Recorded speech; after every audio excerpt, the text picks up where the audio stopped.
আপনারা দেখছেন একুশে টেলিভিশন।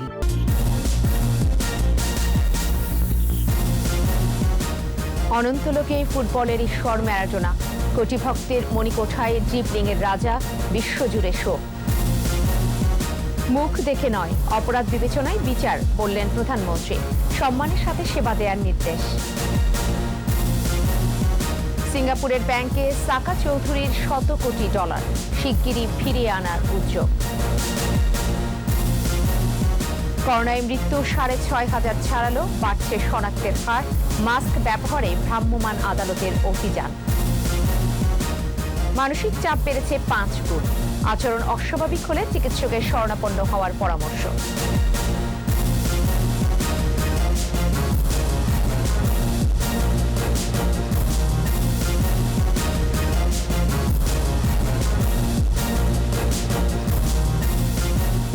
শুনছিলেন ফার্স্ট সিকিউরিটি ইসলামী ব্যাংক লিমিটেড সংবাদ শিরোনাম।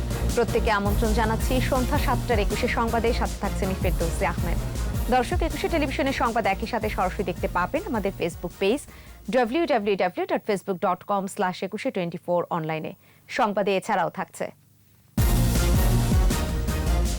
বিশ্বজুড়ে করোনায় একদিনে মৃত্যুর রেকর্ড 13,000। যুক্তরাষ্ট্রে প্রতি 40 সেকেন্ডে মারা যাচ্ছে একজন।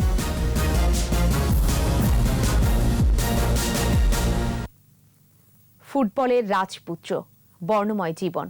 তার বাপায়ের জাদুতে 1986 সালে বিশ্বকাপ গেছে আর্জেন্টিনায়। তিনি আর কেউ নন, দিয়াগো আর্মান্দো ম্যারাডোনা। মাঠ ও মাঠের বাইরের জীবনে তিনি সব সময় ছিলেন আলোচিত। দারুণ ড্রিবলিংয়ে মন জয় করা ম্যারাডোনা মাদকের নেশায় বুঁদ হয়েছেন। মাফিয়া ডনের সাথে পার্টি করে বিতর্কের জন্ম দিয়েছেন। সাংবাদিকদের উপর গুলি চালিয়ে খেটেছেন জেল। বেশ কিছুদিন ধরেই ভুগছিলেন শারীরিক জটিলতায়। অবশেষে হৃদরোগে নিভল কিংবদন্তির জীবন। বিস্তারিত জানাচ্ছেন আবু হুরায়রা তামিম। কয়েকদিন আগেই হাসপাতাল থেকে ফিরেছিলেন। চিকিৎসকরা আরও কিছুদিন হাসপাতালে থাকতে বলেছিলেন। শোনেননি ম্যারাডোনা। 1960 সালে বুয়েন আয়ার্সের গরিব ঘরে জন্ম। ফুটবলের উপর দারুণ নিয়ন্ত্রণ শৈশব থেকেই। 1981 সালে বোকা জুনিয়র্সের হয়েই ক্লাব ফুটবলে যাত্রা।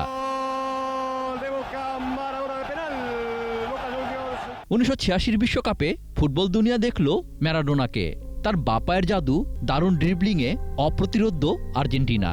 ওই বিশ্বকাপে ইংল্যান্ডের বিপক্ষে ভীষণ আলোচিত ম্যারাডোনার হ্যান্ডস অফ গড। কোচের চোখে একজন ম্যারাডোনা আর 10 জন ফুটবলারের আর্জেন্টিনাই জেতে বিশ্বকাপ। 1990 সালের বিশ্বকাপেও দেশকে ফাইনালে তুলেছিলেন ম্যারাডোনা। পরের বিশ্বকাপে মাদক সংশ্লিষ্টতায় দেশের বিমানে উঠতে হয়েছিল এই কিংবদন্তিকে। এরপর বুট তুলে রাখলেও মাঠে আবার ফেরেন অন্য ভূমিকায়। মেসিদের কোচ হয়ে বিশ্বকাপে যান 2010 সালে। মাঠে যেমন তিনি আলোচিত, তেমনি মাঠের বাইরের জীবনও বর্ণময়। স্ত্রী ক্লাদিয়ার সাথে 20 বছরের দাম্পত্য জীবনের সোতা ছেঁড়ার আগেও নানা আলোচনার জন্ম দিয়েছেন ম্যারাডোনা। ইতালিতে খেলার সময় ছেলের পিতৃত্ব দাবি করেন বান্ধবী সিনাগ্রা। বারবার অস্বীকার করেছেন ম্যারাডোনা। কলম্বিয়ার মাদক মাফিয়া এসকোবারের সাথে জেলখানায় পার্টি করেও আলোচনায় আসেন তিনি। নিজের বাড়ির সামনে সাংবাদিকদের ওপর গুলি চালিয়ে জেল খাটতে হয় এই ফুটবল লিজেন্ডকে। আজ তারই বাড়ির সামনে শোকের মিছিল, চোখের জলে বিদায় জানানোর প্রস্তুতি। ম্যারাডোনার শরীরী মৃত্যু হলেও ম্যারাডোনা বেঁচে থাকবেন ফুটবলে। কিংবদন্তির মৃত্যু নেই।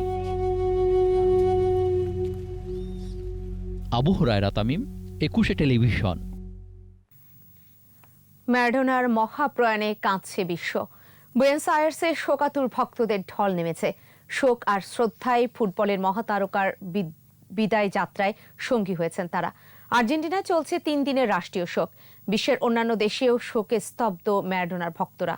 সামাজিক যোগাযোগ মাধ্যমে শোক বার্তা জানিয়েছেন ফুটবল তারকারা। রিপোর্টে বাকিটা জানাচ্ছেন দুলি মল্লিক।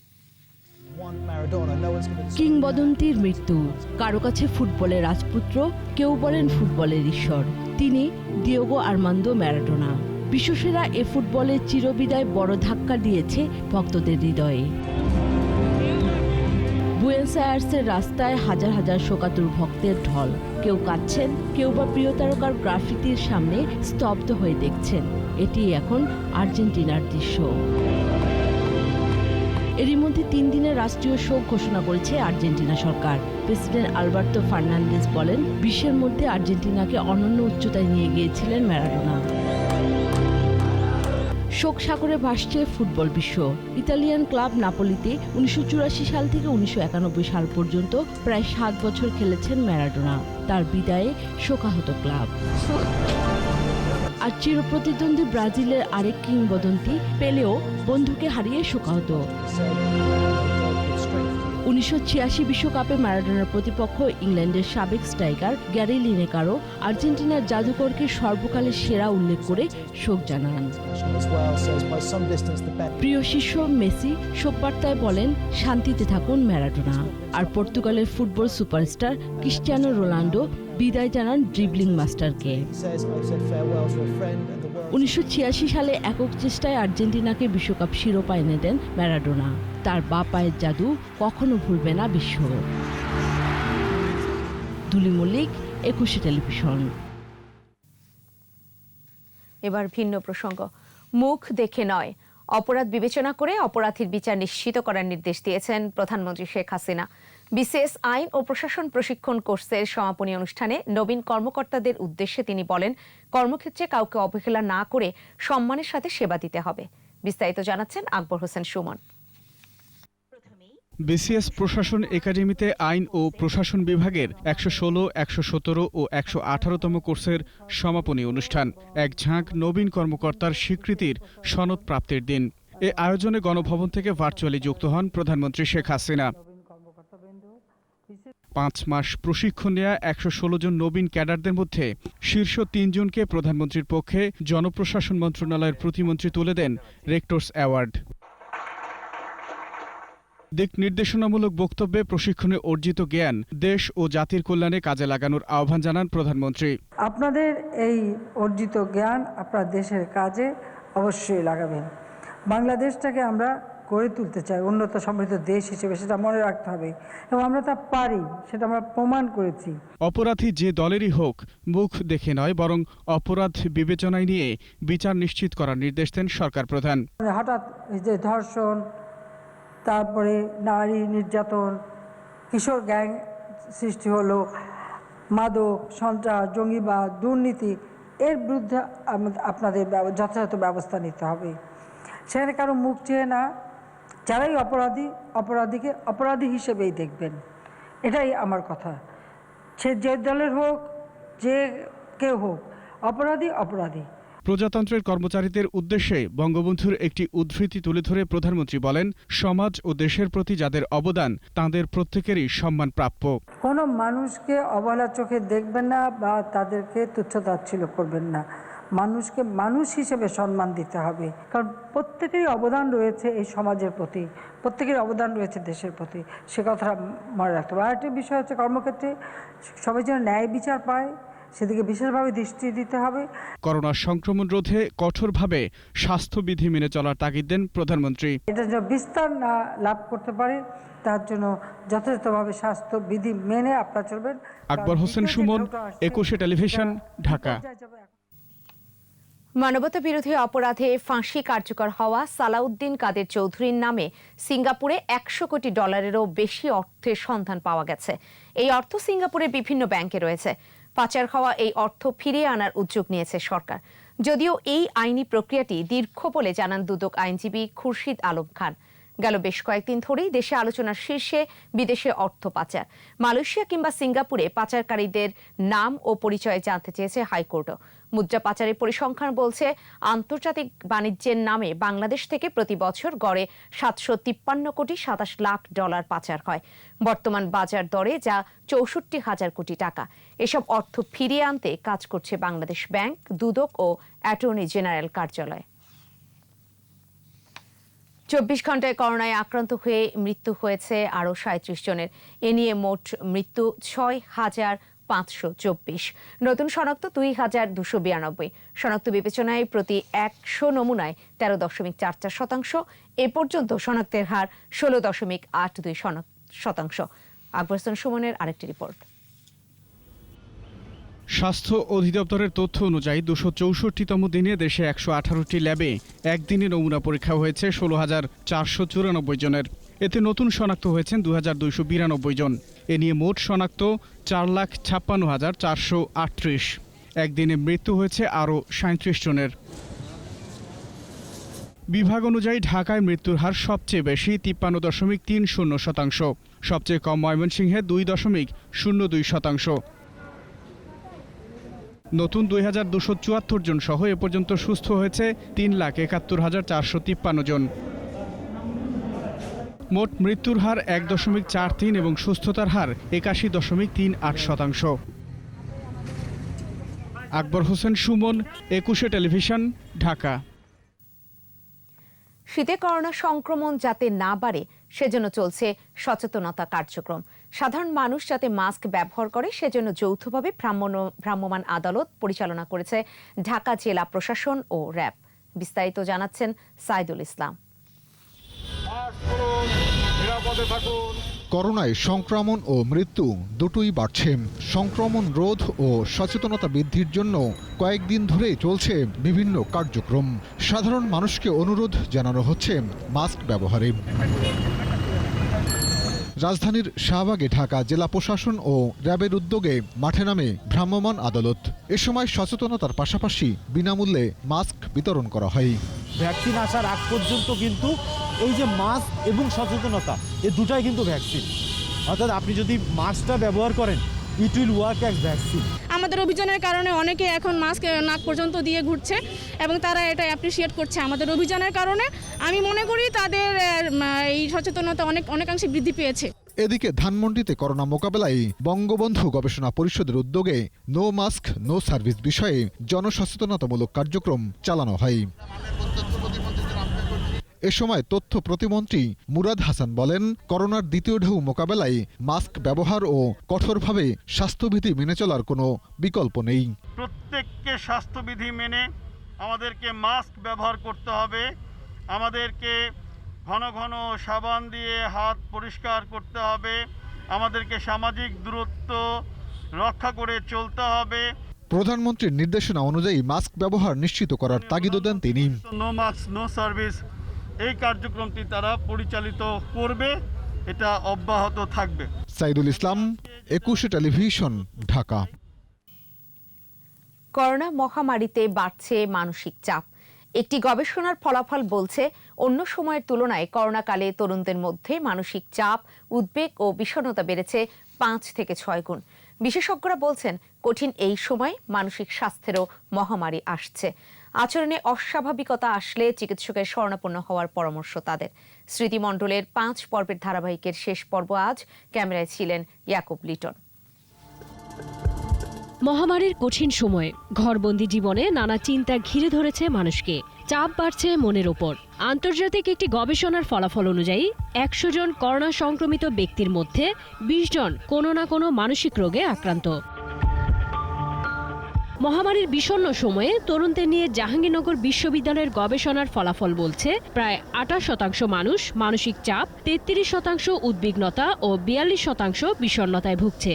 সাধারণ সময়ের তুলনায় 5 থেকে 6 গুণ বেশি। যারা করোনায় সংক্রমিত হয়েছেন তারা তো বটেই, যারা করোনায় সংক্রমিত হন নাই, যারা ঘরে আছেন বা সীমিত পরিসরে কাজ করছেন, প্রত্যেকেরই কিন্তু মানসিক চাপ বাড়ছে এবং প্রত্যেকেরই মানসিক বিপর্যয় কিন্তু দেখা দিচ্ছে।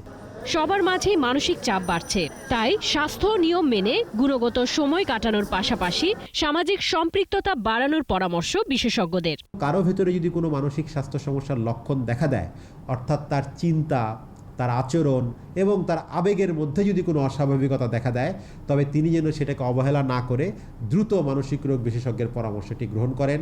নিজেকে ভালোবেসে আত্মবিশ্বাস বাড়ানোরও পরামর্শ বিশেষজ্ঞদের। স্মৃতিমণ্ডল, 21 টেলিভিশন, ঢাকা। স্বাস্থ্যবিধি মেনে চলুন, সুস্থ থাকুন। বিরতি নিচ্ছি, যখন ফিরছি তখন যা থাকবে। রাজধানীর ড্রেনেজ ও জলাধার ব্যবস্থাপনার দায়িত্ব ওয়াসার পরিবর্তে 2 সিটি। দ্রুত জলাবদ্ধতা নিরসনের আশা। রংপুরে ডিবি পরিচয়ে গরু বোঝাই ট্রাকে ডাকাতি, ব্যবসায়ীকে কুপিয়ে হত্যা, লাখ টাকা লুট।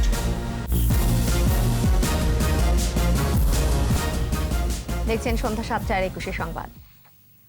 প্রধানমন্ত্রী শেখ হাসিনার সাথে সৌজন্য সাক্ষাৎ করেছেন বাংলাদেশে নিযুক্ত সৌদি আরব ও ভুটানের রাষ্ট্রদূত। প্রধানমন্ত্রী সরকারি বাসভবন গণভবনে শেখ হাসিনার সঙ্গে সাক্ষাৎ করেন সৌদি আরবের রাষ্ট্রদূত ইসা বিন ইউসুফ আল দুহাইলান। এ সময় দুই দেশের আর্থসামাজিক উন্নয়ন ও পারস্পরিক সহায়তায় আরও আন্তরিক ও দায়িত্বশীল হবার প্রতিশ্রুতি দেন রাষ্ট্রদূত। পরে প্রধানমন্ত্রীর সাথে সাক্ষাৎ করেন বাংলাদেশে নিযুক্ত ভুটানের রাষ্ট্রদূত রিন চেন খোয়েন্টসেল। করোনাকালীন সরকারি সহায়তা ও কার্যক্রম তুলে ধরেন শেখ হাসিনা। আঞ্চলিক সহায়তা বৃদ্ধির নানা দিক নিয়েও আলাপ হয় সাক্ষাৎকালে।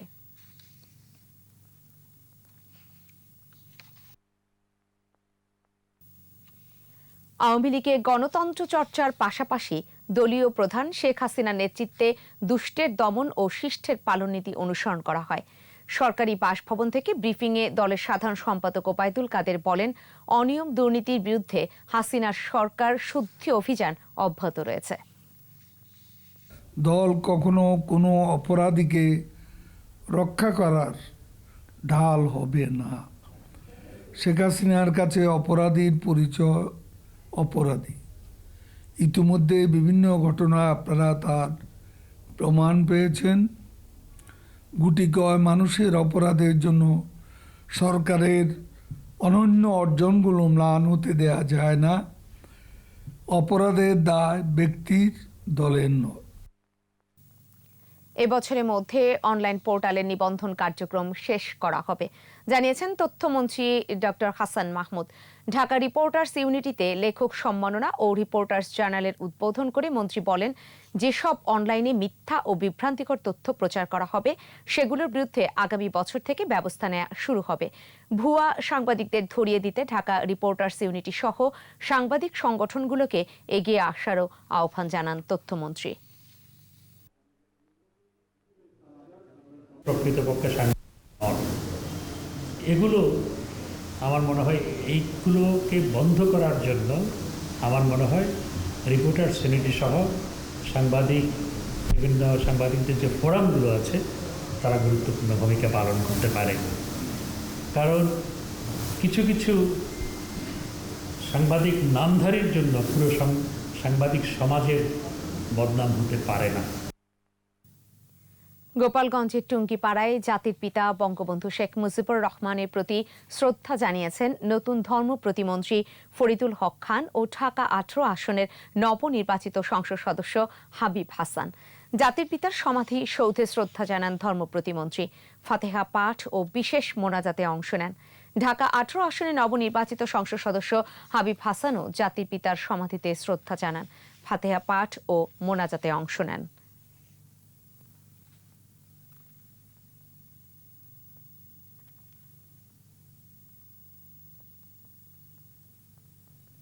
এখন থেকে ঢাকার ড্রেনেজ ব্যবস্থা, জলাধার উদ্ধার ও সংরক্ষণের দায়িত্ব দুই সিটি কর্পোরেশনের। এতদিন ওয়াসা ও সিটি কর্পোরেশনের মধ্যে এ নিয়ে রশি টানাটানি চললেও সমস্যার স্থায়ী সমাধানে পৌঁছালো স্থানীয় সরকার মন্ত্রণালয়। এলজিআরডি মন্ত্রী তাজুল ইসলাম জানিয়েছেন, কারিগরি কমিটির রিপোর্ট 1 মাসের মধ্যে পেলেই নিয়মতান্ত্রিকভাবে দায়িত্ব হস্তান্তর হবে। রিপোর্টে বাকিটা জানাচ্ছেন মোহাম্মদ নুরুন নবী। অল্প বৃষ্টিতে ডোবে রাজধানীর রাস্তাঘাট, ড্রেনেজ ব্যবস্থার বেহাল অবস্থা।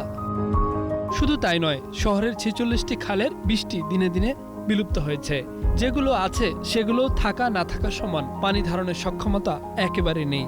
ড্রেনেজ ব্যবস্থা, জলাধার উদ্ধার ও সংরক্ষণের দায়িত্ব কার? এতদিন দায়িত্বটা ছিল ঢাকা ওয়াসার, যদিও আইনে এই দায়িত্ব সিটি কর্পোরেশনের। এতদিন দায়িত্বটি ফিরে পেতে চাইলেও গড়িমসি করছিল ওয়াসা। প্রতিষ্ঠানটির ব্যর্থতায় বছরের পর বছর দুর্ভোগ পোহাতে হয়েছে নগরবাসীকে। দেরিতে হলেও এবারের সমাধান এলো। আমি ব্যক্তিগতভাবে এই কাজটা ওয়াসায় করুক, আমি মনে করি এটা রিকমেন্ড করি না। এইটাকে আজকে সিটি কর্পোরেশনের কাছে কি প্রক্রিয়ায় হস্তান্তর করা হবে যখন সিটি কর্পোরেশন দায়িত্বটা নেয়, তো এটা নিয়ে আলোচনা হয়েছে। স্থানীয় সরকার বিভাগের 3টি সংস্থার সাথে বৈঠকে লোকবল, প্রযুক্তি, অবকাঠামো সহ ওয়াসার সক্ষমতা কিভাবে কর্পোরেশনগুলোকে দেওয়া যায় তার কৌশল নির্ধারণেও কমিটি করা হয়েছে। যে প্রক্রিয়া আছে সেই প্রক্রিয়া সম্পাদন করা হবে এবং তখন থেকে এই দায়িত্বটা এখনই করেন এবং তখন বৈঠকে উপস্থিত দুই নগরপিতা আশ্বস্ত করেন এবার যতটা সম্ভব নাগরিক দুর্ভোগ কমবে, উদ্ধার হবে ঢাকার খাল ও জলাধার। ম্যান্ডেটের কারণে আমরা এই সাহস করেছি যে ঢাকাবাসীকে এই সমস্যা থেকে আমরা সমাধান দিব। খালের পাশে যদি অবৈধ খাল যে কেউ দখল করুক না কেন সেটি তাকে ছাড়তেই হবে। অবশ্যই আমরা যদি আইন লাগে আইনের মাধ্যমে করব, যদি অবৈধ লাগে যদি অবৈধ মাধ্যমে করব। খালের দুই পারকে উদ্ধার করতে হবে এবং ভবিষ্যৎ প্রজন্মের জন্য কিছু ভালো কিছু দেখাতে হবে। যদিও ঢাকা ওয়াসার ব্যবস্থাপনা পরিচালক বলছেন অতিরিক্ত দায়িত্ব হিসেবে তারা কাজটি করে আসছিলেন। 1988 সালে এটা ওয়াসার উপরে চাপিয়ে দিয়েছিল। আবার আমরা 2012 সাল থেকে বলে আসছি যে এটা ওয়াসার কাজ না, এটা হস্তান্তর করা হোক। মোহাম্মদ নুরুন নবী, 21 টেলিভিশন, ঢাকা। মৃত্যুবরণকারী ইউপি চেয়ারম্যান ও সদস্যদের পরিবার এবং চিকিৎসা গ্রহণকারী জনপ্রতিনিধিদের মাঝে আর্থিক সাহায্য প্রদান করেছে বাংলাদেশ ইউনিয়ন পরিষদ চেয়ারম্যান ও মেম্বার কল্যাণ ট্রাস্ট। জনস্বাস্থ্য প্রকৌশল অধিদপ্তর মিলনায়তনে স্থানীয় সরকার ও পল্লী উন্নয়ন ও সমবায় মন্ত্রী তাজুল ইসলাম ইউনিয়ন পরিষদের চেয়ারম্যান ও সদস্যদের মাঝে আর্থিক সাহায্য তুলে দেন। এবছর 5 জন ইউপি চেয়ারম্যান ও 18 সদস্যকে মোট 22,80,000 টাকা প্রদান করা হয়। এ সময় মন্ত্রী তাজুল ইসলাম করোনা মোকাবেলায় ইউনিয়ন পরিষদের চেয়ারম্যান ও সদস্যদের ভূমিকার প্রশংসা করেন। ধর্ষণের মামলায় 23 বছর সাজা খাটা পটুয়াখালীর আলম মুন্সির যাবজ্জীবন সাজা বহাল রেখেছে আপিল বিভাগ। প্রধান বিচারপতি সৈয়দ মাহমুদ হোসেনের নেতৃত্বে আপিল বেঞ্চ এ রায় দেন। আদালত তার পর্যবেক্ষণে বলেছেন, সমাজ এবং লোক লজ্জার পরোয়া না করে ধর্ষণের শিকার গৃহবধূ সাহসের জন্যই ধর্ষকের শাস্তি হয়েছে। এটি সমাজের জন্য একটি বার্তা। বিস্তারিত জানাচ্ছেন শাকের আর্য। 1998 সালে পটুয়াখালীতে ধর্ষণের শিকার হন একজন নারী। এরপর আসামি আলম মুন্সির বিরুদ্ধে মামলা করেন। স্বামীসহ 8 জন আদালতে সাক্ষী দেন।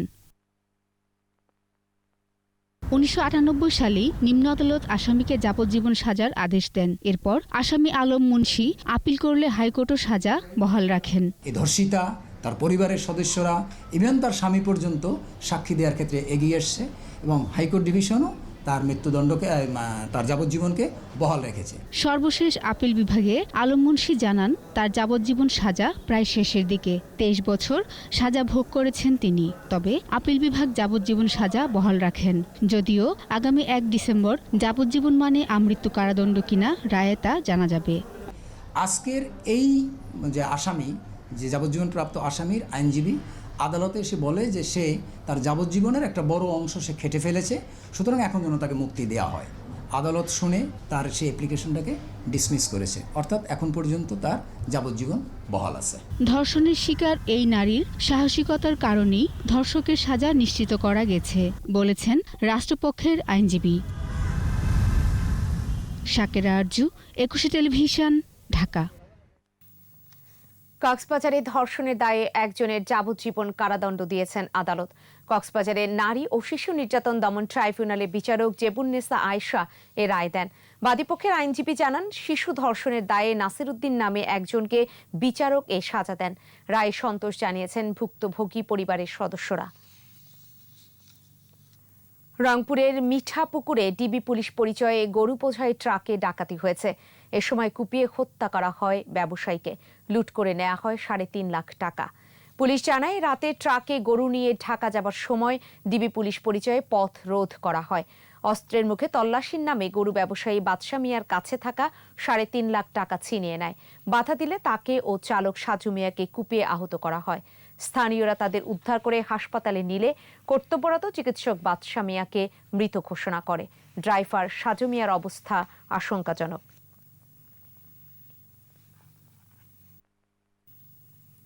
স্বাস্থ্যবিধি মেনে চলুন, সুস্থ থাকুন। বিরতি নিচ্ছি, যখন ফিরছি তখন যা থাকবে। রেলে যুক্ত হচ্ছে দ্রুত গতির ইঞ্জিন।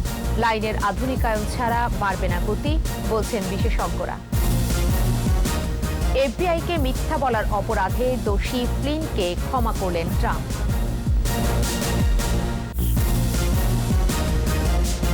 সন্ধ্যা 7:21 সংবাদ।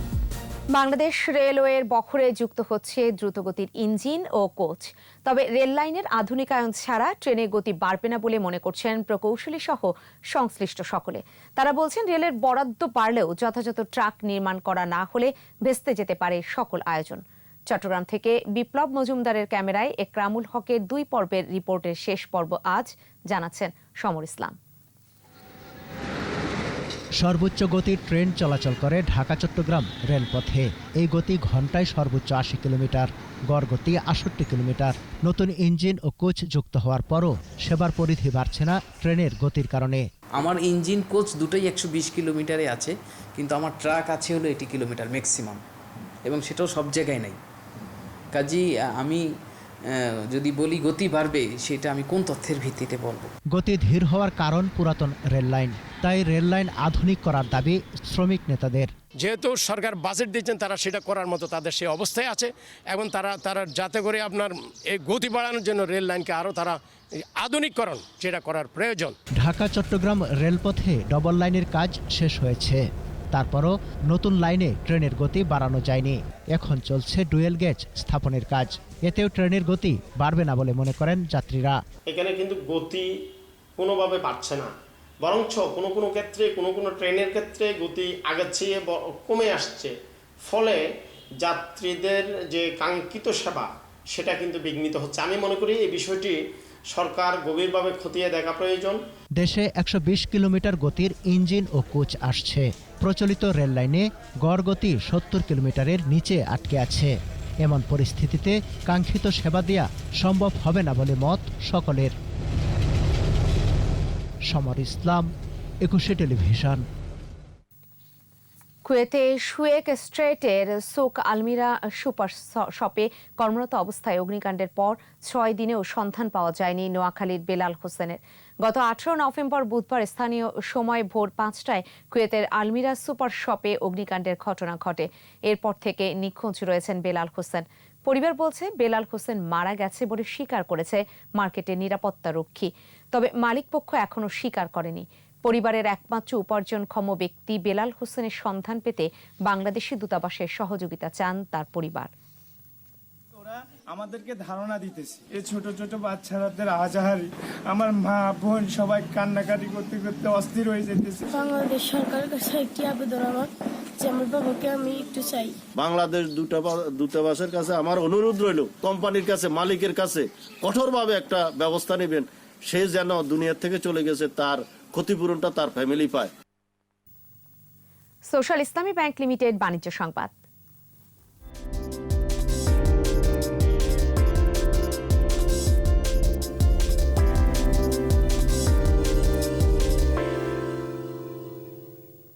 তরুণ উদ্ভাবকের খোঁজে বাংলালিংক ইনোভেটরস এর গ্র্যান্ড ফিনালে হয়েছে।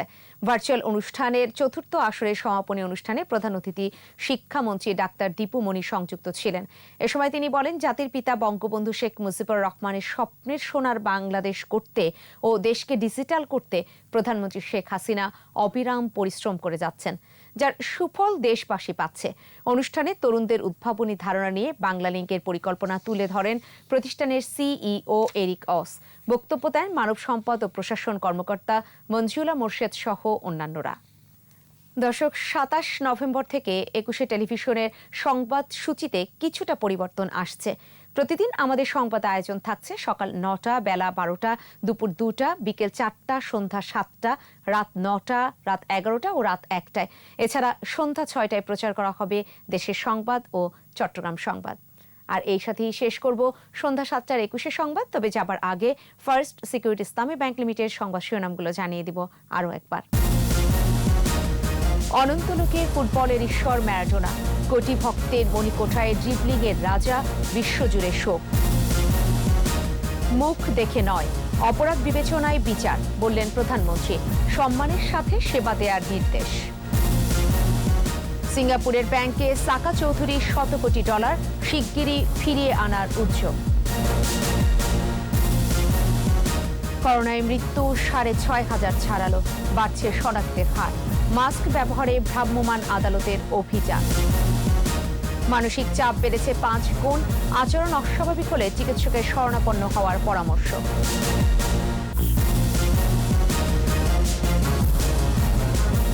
সর্বশেষ খবর জানার জন্য ডায়াল করতে পারেন 2021 নম্বরে, আর ভিজিট করুন eকুশে-tv.com এই ওয়েবসাইটে। এছাড়া ফেসবুকে ভিজিট করতে পারেন facebook.com/eকুশে24 অনলাইনে। পরবর্তী সংবাদ রয়েছে রাত 9টায়, দেখার আমন্ত্রণ রইল। স্বাস্থ্যবিধি মেনে চলুন, সুস্থ থাকুন।